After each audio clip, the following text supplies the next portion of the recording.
गांव के एक छोटे से कोने में पचेलू नाम का एक ऐसा आदमी रहता था जिसकी किस्मत और अक्ल के बीच हमेशा कुश्ती चलती रहती थी और हर बार किस्मत उसे पटकनी देकर चली जाती थी।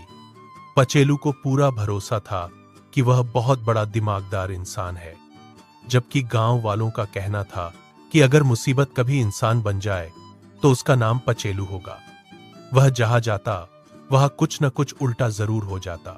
एक बार उसने कुएं से पानी निकालने की कोशिश की तो रस्सी टूट गई, बाल्टी कुएं में गिर गई और खुद पचेलू रस्सी पकड़कर पेड़ पर लटक गया। तब से बच्चे उसे बंदर बाबा कहकर चिढ़ाते थे। एक दिन पचेलू ने सोचा कि खेत में पसीना बहाने से अच्छा है कोई ऐसा धंधा किया जाए जिसमें बस बैठना हो और लोग खुद लाइन लगा कर आए। उसने गांव के चौराहे पर एक तिरछा सा तंबू लगाया और ऊपर बोर्ड टांग दिया जिस पर लिखा था, महान भविष्यवक्ता पचेलू बाबा आपकी हर समस्या का हल देंगे मगर फीस पहले लेंगे। उसी के नीचे छोटे अक्षरों में लिखा था, भविष्यवाणी गलत निकले तो किस्मत जिम्मेदार। पचेलू को ज्योतिष विद्या का जय भी नहीं आता था, पर चेहरे पर इतना आत्मविश्वास लगाता था जैसे सितारों के साथ रोज चाय पीकर आता हो। पहला ग्राहक गांव का सबसे कंजूस आदमी बनवारी आया जिसकी भैंस गायब हो गई थी। उसने पूछा, बाबा मेरी भैंस कहाँ है?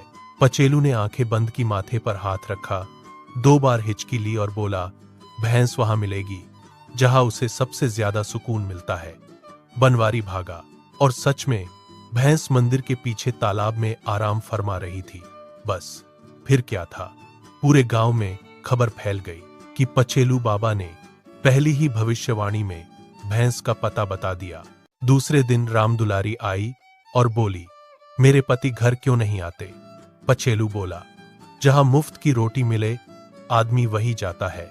खोजने पर उसका पति चाची के घर मिला जहां पकौड़े चल रहे थे। तीसरे दिन एक आदमी बोला, मेरी मुर्गी अंडे नहीं दे रही। पचेलू बोला, उससे प्यार से बात करो। आदमी ने सच में मुर्गी से बात की और डर के मारे मुर्गी ने वही अंडा दे दिया।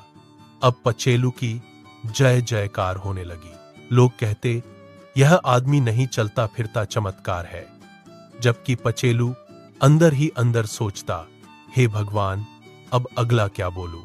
तभी गांव के सरपंच ने कहा, शहर से बड़ा अफसर आ रहा है, उसे खुश कैसे करे?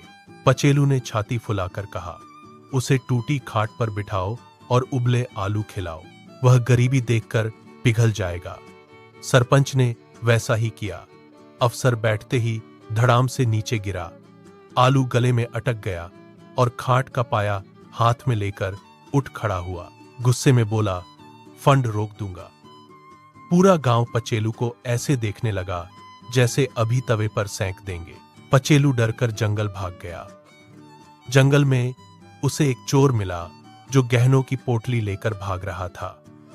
पचेलू को देखकर चोर घबरा गया, उसे पुलिस समझा और पोटली छोड़कर भाग गया। पचेलू बोला, वाह रे, चेहरा पहली बार काम आया।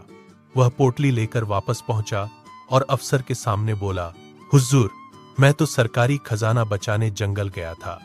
अफसर बहुत प्रभावित हुआ। उसने पचेलू को इनाम दिया और गांव का फंड 2 गुना कर दिया। गांव वाले दंग रह गए।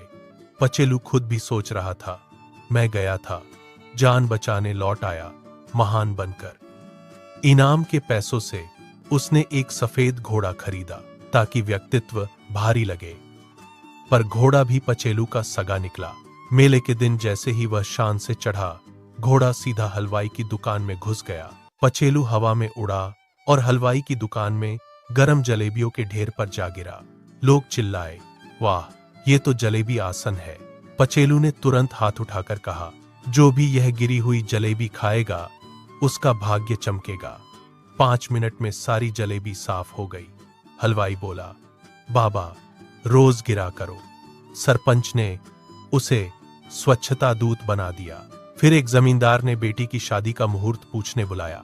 पचेलू ने पंचांग उल्टा पकड़ लिया और बोला, सबसे शुभ समय दोपहर की धूप में है। बारात दोपहरी में पहुंची, घोड़े पसीने में थे।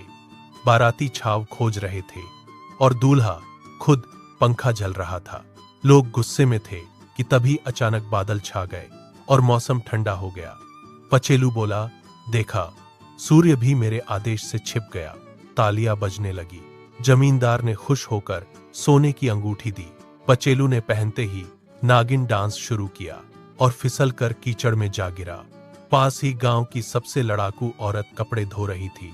सब बोले, अब गया बेचारा। पचेलू कीचड़ से उठकर बोला, मैं जमीन के नीचे पानी का राज्य देखने आया था। लोगों ने खुदाई की तो पुराना पीतल का घड़ा निकला जिसमें पुराने सिक्के थे। अब उसका नया नाम पड़ा मिट्टी का लाल। जिला अधिकारी ने उसे प्रमाण पत्र दिया। प्रमाण पत्र लेते समय उसने उसे उल्टा पकड़ लिया और फोटो खिंचवा ली। तस्वीर अखबार में छपी तो लोग बोले, देखो कितनी विनम्रता है, कागज को भी प्रणाम कर रहा है। उसकी प्रसिद्धि इतनी बढ़ गई कि शहर के टीवी शो में बुलावा आया। विषय था दिमाग से पैदल, किस्मत से अव्वल। स्टेज पर चढ़ते वक्त वह माइक की तार में फंसा और उल्टा लटक गया। दर्शक समझे यह कोई नई कला है। जज खड़े होकर ताली बजाने लगे। उसे बेस्ट एंटरटेनर का अवार्ड मिल गया। अवार्ड लेते समय ट्रॉफी जज के हाथ से छूटी, जिसे पचेलू ने तुरंत कैच किया। जज ने कहा, वाह क्या टाइमिंग है। पचेलू ने सोचा, अब तो छींकूंगा भी लोग कला समझेंगे। उसने भविष्यवक्ता की दुकान बंद कर दी और गांव में एक छोटा थिएटर खोल लिया, जहां वह अपनी बेवकूफियों की कहानियां खुद सुनाता था। लोग टिकट लेकर आते और हंसते हंसते लौटपोट हो जाते। उसने शो का नाम रखा, ठोकरों का सम्राट पचेलू लाइव। अब वह अमीर भी था, मशहूर भी था और सबसे ज्यादा खुश भी। उसने सीख लिया था कि जिंदगी अगर आपको गिराए तो ऐसे गिरो कि लोग टिकट खरीद ले। आज भी उस गांव में कहावत चलती है कि अगर किस्मत ज्यादा मेहरबान हो जाए तो आदमी पचेलू बन जाता है। जय हिंद दोस्तों। अगर आपको यह मजेदार दास्तान पसंद आई हो तो ऐसी ही और कहानियों के लिए यम यम टून्स को सब्सक्राइब करना न भूलें। हम इसी तरह की मजेदार कहानियां आपके लिए लाते रहेंगे। मिलते हैं नेक्स्ट वीडियो में। Good bye.